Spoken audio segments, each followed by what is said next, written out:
Definición. La hanseníasis es una enfermedad infecciosa crónica causada por la bacteria Mycobacterium leprae, que afecta principalmente los nervios periféricos y la piel. También se la conoce como lepra, morfea, mal de Hansen o mal de Lázaro. Es una enfermedad con referencias históricas muy antiguas, incluyendo menciones en el Antiguo Egipto y en varios pasajes bíblicos. En épocas pasadas estuvo asociada a conceptos de impureza y deshonra. Durante la Edad Media, las personas afectadas eran obligadas a portar una campana para anunciar su presencia. La bacteria fue descrita por primera vez en 1873 por el bacteriólogo noruego Gerhard Henrik Armauer Hansen. De ahí el término hanseníasis. Dado el fuerte estigma asociado, el término lepra ha caído en desuso. En 1995, una ley brasileña prohibió su uso en documentos oficiales. El nombre mal de Lázaro proviene de un pasaje bíblico. Lucas 16, 19, 31, donde un mendigo cubierto de llagas aparece como figura principal.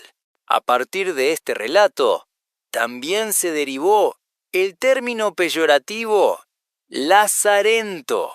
Epidemiología. La hanseníasis es una enfermedad de distribución mundial, aunque predomina en países en desarrollo como los del sudeste asiático, especialmente India, el norte de África y América Latina. A nivel global, se reportan aproximadamente 200.000 nuevos casos por año, y se han tratado cerca de 16 millones de personas en los últimos 20 años. Brasil ocupa el segundo lugar en número de casos después de la India, con un promedio de 45.000 nuevos casos anuales, concentrados principalmente en las regiones norte, nordeste y centro-oeste. Gracias al acceso al tratamiento, la prevalencia ha disminuido notablemente. Rara vez afecta a menores de 15 años. Cuando ocurre, indica alta endemicidad.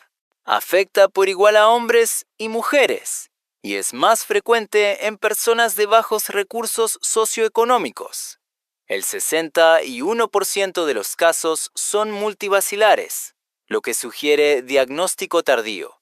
Etiología: la hanseníasis es causada por Mycobacterium leprae, un bacilo con alta infectividad pero baja patogenicidad. Es un bacilo ácido-alcohol resistente, similar al de la tuberculosis, y puede observarse en forma de aglomerados glóvidos, bajo el microscopio con coloraciones especiales. Es un bacilo intracelular, obligado, que tiene afinidad por las células de Schwann, la piel y la mucosa nasal. Es inmóvil y prefiere ambientes con temperaturas inferiores a 36, 5°C. Su reproducción es muy lenta y el periodo de incubación puede extenderse hasta 5 años. Fisiopatología. La transmisión ocurre principalmente a través de gotículas respiratorias, tos, estornudos, secreciones nasales, de personas con la forma multibacilar. A pesar de que el bacilo puede ingresar fácilmente al organismo, pocas personas desarrollan la enfermedad debido a su baja capacidad patógena. Una vez inhalado, puede ser fagocitado por macrófagos alveolares o penetrar por la mucosa nasal. Si no es destruido, se disemina por vía hematógena y se aloja en células nerviosas y cutáneas. Por su lenta multiplicación, una división cada 14 días. Los síntomas pueden tardar años en aparecer. La inmunidad humoral no es eficaz contra el bacilo. La defensa depende de la inmunidad celular, que actúa mediante citoquinas como el TNF, A1, ER3, FA3 e IFN, GA1, MA3. En la forma paucibacilar tuberculoide predomina una respuesta TH1, que contiene la infección. En la forma multibacilar, lepromatosa, predomina la respuesta 2, que no controla eficazmente la enfermedad, permitiendo la multiplicación del bacilo. La forma clínica que se desarrolla depende de la genética del paciente.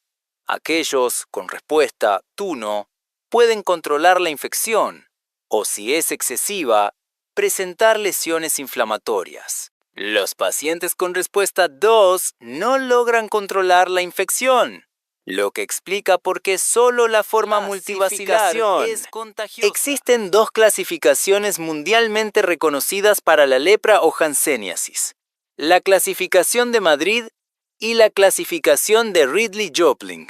La clasificación de Ridley-Joplin agrupa los hallazgos clínicos y neurológicos en distintas formas clínicas que van desde las más leves hasta las más severas, dependiendo del tipo de respuesta inmunológica del paciente. En general, la hanseníasis suele iniciar en una forma indeterminada. A partir de allí, según la respuesta inmune del huésped, puede evolucionar hacia uno de los polos clínicos extremos, el polo tuberculoide asociado a una fuerte inmunidad celular, o el polo virchoviano asociado a una inmunidad celular deficiente. También puede permanecer en una forma intermedia o dimorfa, o incluso resolverse espontáneamente. Forma indeterminada corresponde al estadio inicial de la enfermedad. Se caracteriza por lesiones hipocrómicas, planas y mal delimitadas, generalmente localizadas en zonas expuestas de la piel. Puede haber pocas lesiones y manifestaciones neurológicas variables. Si hay inflamación nerviosa, puede presentarse hiperestesia, dolor, ardor, hormigueo. Si hay destrucción nerviosa, puede haber hipoestesia, disminución de la sensibilidad. Esta forma puede involucionar espontáneamente o progresar a otras formas clínicas. Polo tuberculoide. Se asocia a una fuerte respuesta inmune celular del tipo TU1, con producción de interleucina 2 e interferón gamma. El bacilo es bien contenido por el sistema inmunológico. Las lesiones suelen ser pocas, en forma de placas eritematosas o hipocrómicas, ligeramente elevadas y con bordes bien definidos. Estas lesiones presentan hipoestesia marcada, ausencia de sudoración y pérdida de vello. No hay afectación de mucosas ni de vías respiratorias. La afectación neurológica es precoz, localizada y asimétrica, generalmente comprometiendo nervios cercanos a las lesiones, que se inflaman y engrosan. Polo virchoviano se relaciona con una respuesta inmunitaria deficiente, en la que predomina la actividad de células T2 y células T reguladoras. Aunque hay una respuesta humoral significativa, esta no logra contener al bacilo. Se presentan múltiples lesiones en forma de nódulos y placas eritematosas de color acastañado, engrosadas e infiltradas. Es frecuente la infiltración facial con facies leonina y la pérdida de cejas. También hay compromiso de mucosas nasal, oral y laríngea, lo que puede provocar deformidad nasal y ronquera. La afectación nerviosa es tardía y simétrica y se manifiesta como anestesia distal con distribución en guante o en bota. Esta forma es considerada contagiosa. Formas dimorfas. Estas formas clínicas se sitúan entre los polos tuberculoide y virchoviano y presentan características de ambos. Son formas inestables, con posibilidad de evolucionar hacia uno u otro polo. A diferencia de las formas polarizadas, que son estables y no cambian con el tiempo, las formas dimorfas pueden modificar su presentación clínica. Clasificación de Madrid. La clasificación de Madrid también reconoce 2 polos opuestos, tuberculoide y virchoviano, formas intermedias inestables, dimorfa, y una forma inicial con manifestaciones leves indeterminada. Forma indeterminada. Es la fase inicial de la enfermedad. Se caracteriza por hasta 5 lesiones con bordes imprecisos, sin compromiso neural evidente. Las manchas son hipocrómicas, sin alteraciones importantes en el relieve o textura de la piel, y puede haber una leve hipoestesia térmica. Forma tuberculoide. Es una forma localizada, asociada a una fuerte respuesta inmune celular. Hay hasta 5 lesiones bien delimitadas, con afectación de un solo nervio. Las lesiones suelen ser únicas, elevadas, eritematosas, con hipoestesia o anestesia marcada. En la dermis pueden observarse granulomas. Es característico el signo de la raqueta, que se refiere al engrosamiento de los filetes nerviosos superficiales cerca de las lesiones. Forma dimorfa. Corresponde a una forma clínica intermedia e inestable. Se caracteriza por más de 5 lesiones, con bordes bien o poco definidos, compromiso de 2 o más nervios y una gran variabilidad en la morfología de las lesiones. Estas pueden ser manchas o placas hipocrómicas, acastañadas o violáceas.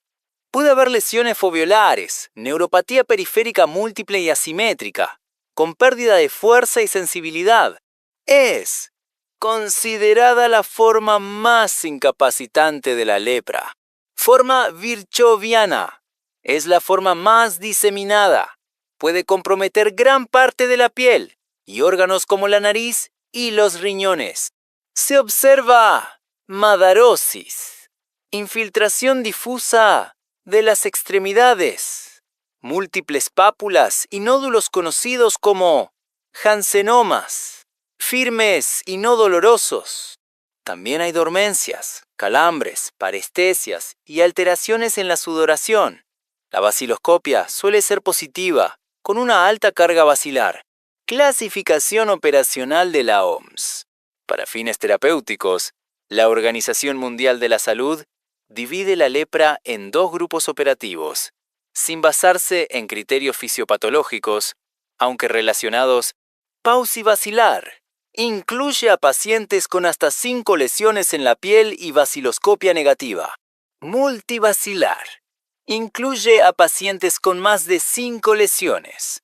O baciloscopia positiva, independientemente del número de lesiones. La hanseníasis, también conocida como lepra, es una enfermedad que afecta principalmente la piel, los nervios periféricos, la mucosa de las vías respiratorias superiores y, en algunos casos, otros tejidos.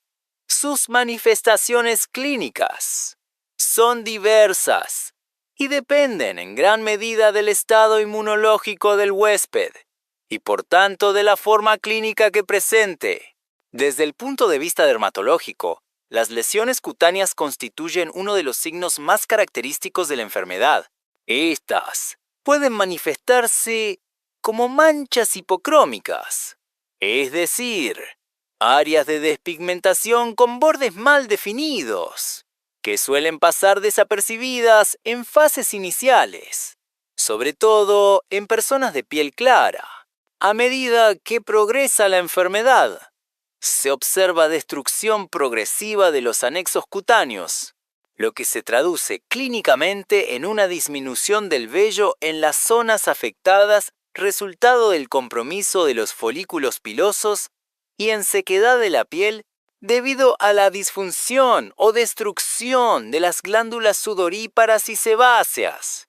Uno de los hallazgos más distintivos de la hanseníasis es la alteración de la sensibilidad cutánea. Esta alteración sigue un patrón característico y evolutivo. Inicialmente se pierde la sensibilidad térmica, seguida por la dolorosa, y por último, la táctil. Esta pérdida progresiva de sensibilidad ocurre debido al daño en las ramas nerviosas superficiales que inervan la piel y constituye un hallazgo clave para el diagnóstico clínico temprano. El compromiso de los nervios periféricos es otro aspecto fundamental de la hanseníasis.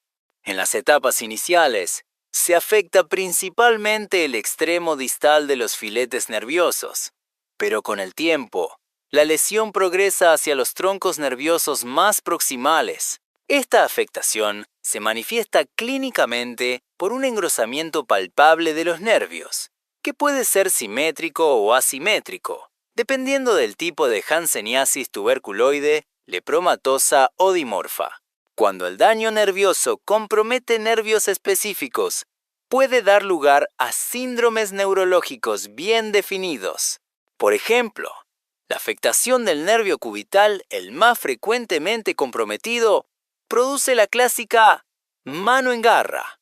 El daño del nervio radial puede originar muñeca caída, mientras que la lesión del mediano se traduce en la llamada mano de predicador.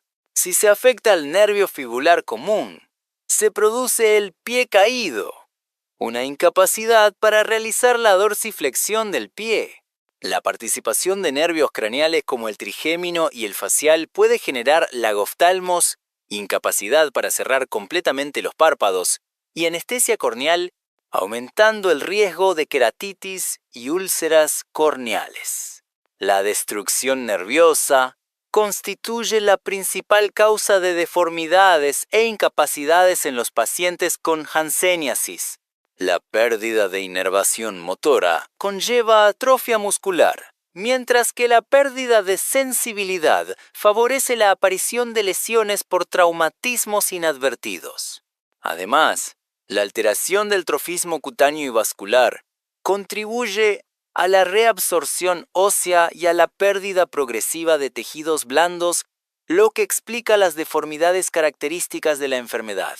Es importante destacar que la pérdida de extremidades, dedos, manos o pies no ocurre por desprendimiento espontáneo, como erróneamente se cree, sino por un proceso lento y acumulativo de lesiones, infecciones secundarias y remodelación ósea y tisular. A lo largo del curso crónico de la enfermedad, pueden aparecer episodios agudos de exacerbación inflamatoria conocidos como estados reaccionales. Estos eventos se asocian a una respuesta inmunológica intensa que puede presentarse en cualquier momento, antes del diagnóstico, durante el tratamiento, frecuentemente como resultado de la liberación de fragmentos basilares, tras la muerte del M. leprae, o incluso meses o años después de haber completado el tratamiento.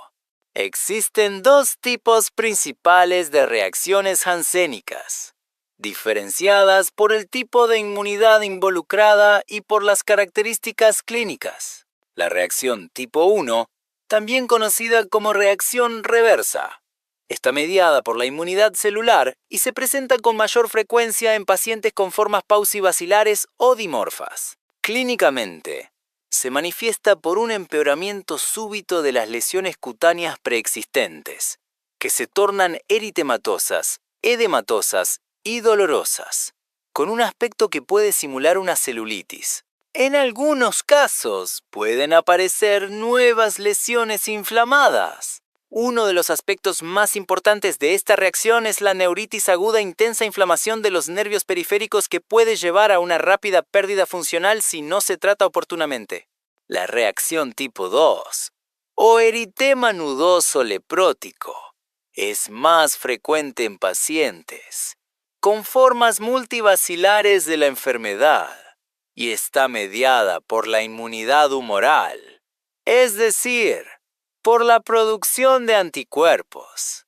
Esta reacción se caracteriza por la aparición de nódulos cutáneos dolorosos, rojizos, de localización preferentemente en la cara anterior de las piernas, que pueden evolucionar hacia la necrosis y ulceración. Además de las lesiones cutáneas, esta reacción puede acompañarse de síntomas sistémicos como fiebre, malestar general, neuritis, orquitis, artritis, uveitis y en casos más graves, glomerulonefritis. Es una condición que requiere atención médica urgente, dado que puede comprometer gravemente la calidad de vida del paciente. Fenómeno de Lucio. Una manifestación particular considerada por algunos autores como una forma especial de reacción tipo 2, aunque aún sin consenso definitivo en la literatura médica, es el denominado fenómeno de Lucio. Este cuadro fue descrito por primera vez en México por los médicos Rafael Lucio y Álvarez, y es más frecuente en América Central. Se observa casi exclusivamente en pacientes con lepra virchoviana no tratada.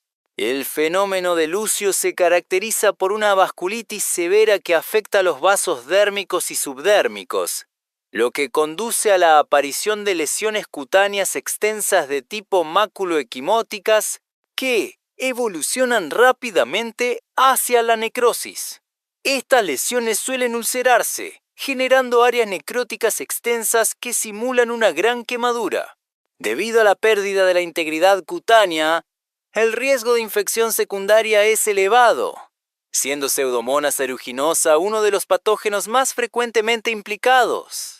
Dado su carácter grave y potencialmente letal, el fenómeno de Lucio representa una de las formas más temidas de presentación de la hanseníasis y requiere un abordaje médico integral, que incluya tratamiento antimicrobiano, manejo del dolor, cuidado de heridas e intervención inmunológica de la hanseníasis, con el objetivo de facilitar el diagnóstico precoz y permitir un tratamiento oportuno.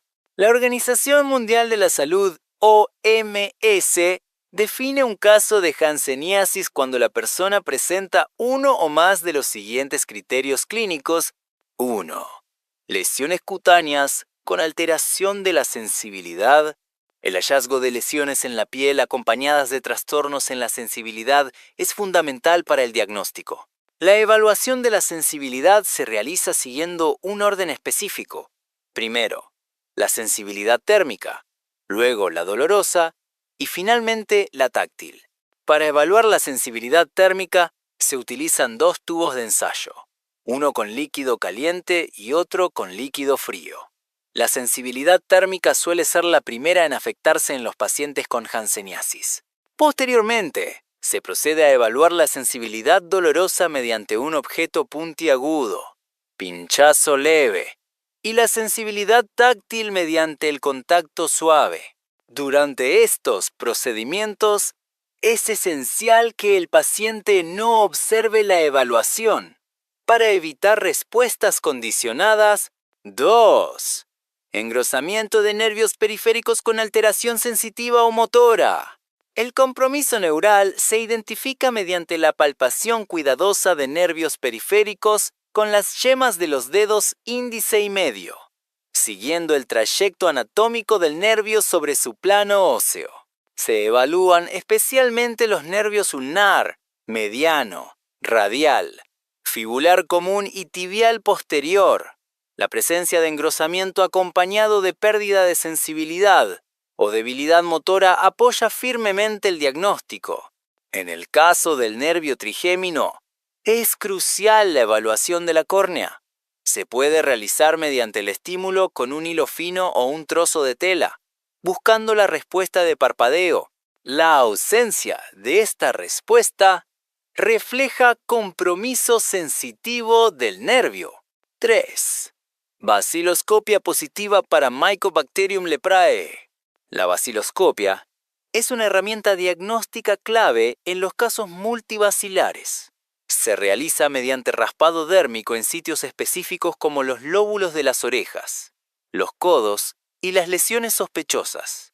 La muestra obtenida se analiza mediante la técnica de Ziel-Nielsen. Los resultados se reportan de 0 a 6 GA1, siendo 0 negativo. Sin embargo, es importante destacar que esta prueba puede ser negativa en formas paucibacilares, como la hanseníasis tuberculoide, y en formas intermedias próximas a ella. Pruebas complementarias en caso de duda diagnóstica. Test de pilocarpina. Consiste en la inyección intradérmica de pilocarpina al 1%. En condiciones normales se espera la aparición de sudoración en la zona dentro de los primeros 2 minutos. La ausencia de sudoración, anhidrosis, en la zona lesionada, es un hallazgo sugestivo de hanseníasis, Se debe aplicar tanto en una zona sana como en una zona sospechosa. Test de histamina. Se aplica clorhidrato de histamina al 1 ml sobre la piel, seguida de una ligera escoriación de la superficie. La respuesta fisiológica normal, conocida como triple respuesta de Lewis, consiste en eritema local de hasta 10 milímetros a los 30 segundos, eritema pseudopódico de entre 30 a 50 milímetros cuadrados a los 60 segundos y aparición de una seropápula a los 3 minutos.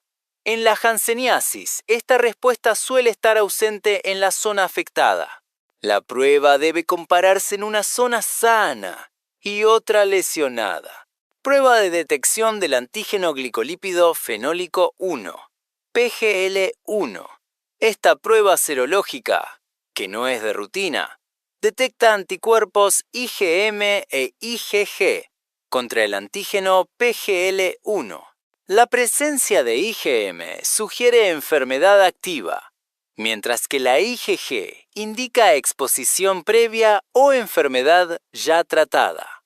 Tiene mayor utilidad en las formas cercanas al polo virchoviano, donde predomina la respuesta humoral. Test de Mitsuda. No posee valor diagnóstico directo. Se utiliza para evaluar la respuesta inmune celular del huésped. Se aplica intradérmicamente 1 ml de un preparado bacteriano inactivado. La reacción se evalúa a los 30 días. Una induración mayor a 5 milímetros se considera positiva, indicativa de una buena respuesta inmunológica. Este resultado se correlaciona con formas paucibacilares más cercanas al polo tuberculoide, mientras que los casos multibacilares, polo virchoviano, tienden a presentar resultados negativos. Exámenes complementarios y de laboratorio.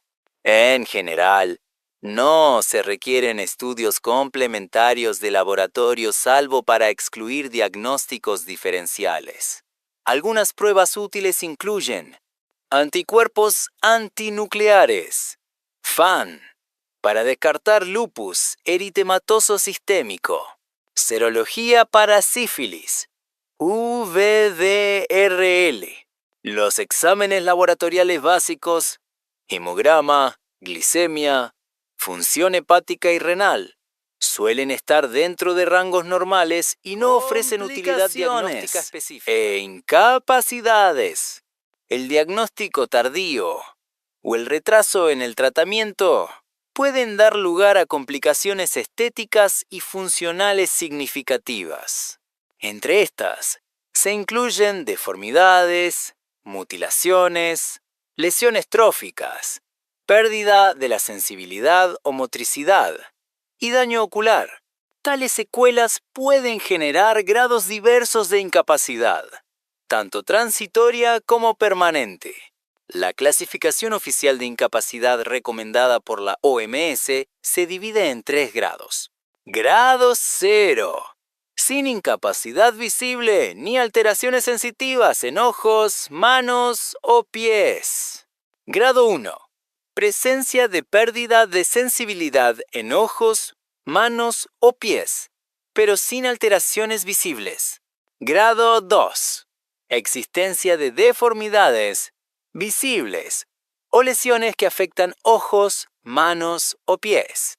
Entre los hallazgos más frecuentes se encuentran lagoftalmo, ectropión, triquiasis, opacidad corneal y pérdida de la visión en los ojos, garras, lesiones tróficas, reabsorción ósea, pie caído y contracturas en las extremidades. Diagnósticos diferenciales. Debido a la variedad de presentaciones clínicas de la hanseníasis, el diagnóstico diferencial es amplio e incluye lupus eritematoso sistémico, psoriasis, vitiligo, pitiriasis, alba, pitiriasis versicolor, nevo acrómico, hipomelanosis idiopática, Leishmaniasis cutánea, paracoccidioidomicosis, micosis, fungoide, neurofibromatosis, tuberculosis cutánea, sífilis, esclerodermia, sarcoidosis, farmacodermia, pelagra, eritema solar, alopecia areata. La correcta identificación se basa en una combinación de examen clínico detallado, pruebas de sensibilidad, estudios laboratoriales específicos y, cuando es necesario, estudios histopatológicos. Pronóstico. La hanseníasis tiene cura. Por tanto, el diagnóstico precoz y la instauración rápida del tratamiento adecuado son fundamentales para prevenir secuelas neurológicas y físicas. La OMS mantiene programas globales enfocados en la erradicación de la enfermedad, con la meta de reducir su incidencia a menos de un caso por cada 10 habitantes al año. Muchos países ya han alcanzado esta meta. Tratamiento de... Antiguamente, las personas diagnosticadas con hanseníasis eran aisladas de la sociedad, no por la enfermedad en sí, sino por el estigma social que la rodeaba. En la actualidad, este panorama ha cambiado radicalmente. El tratamiento es sencillo, efectivo y está disponible de forma gratuita mediante la poliquimioterapia, PQT, un esquema que ha demostrado gran eficacia en la erradicación de la enfermedad. Uno de los principales factores de éxito es el diagnóstico temprano, ya que permite prevenir secuelas discapacitantes. Con este objetivo en mente, la Organización Mundial de la Salud, OMS, ha propuesto metas claras para reducir las consecuencias de la enfermedad, eliminar la aparición de deformidades en niños, reducir la tasa de deformidades a menos de un caso por millón de habitantes y eliminar la discriminación legal contra las personas afectadas. El Ministerio de Salud también ofrece apoyos complementarios para quienes presentan discapacidades asociadas a la hanseníasis, como lágrimas artificiales para pacientes con lagoftalmo, suero fisiológico para la resequedad nasal, cremas hidratantes con ácidos grasos y urea al 10%, así como orientaciones sobre el uso adecuado del calzado en casos de pérdida de sensibilidad, clasificación operativa y enfoque terapéutico. Con el fin de simplificar el tratamiento, la OMS clasifica operativamente la hanseníasis en dos formas clínicas principales.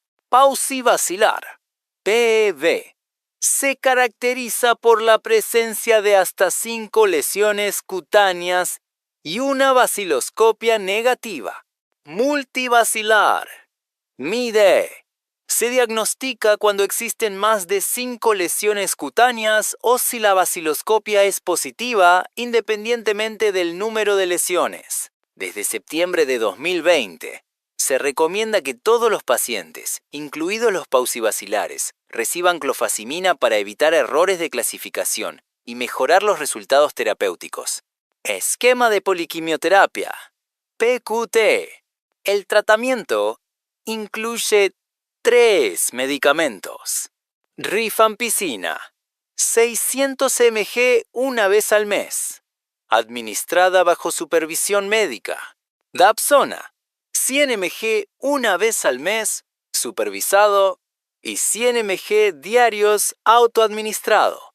Clofazimina, 300 mg una vez al mes, supervisado, y 50 mg diarios, autoadministrado.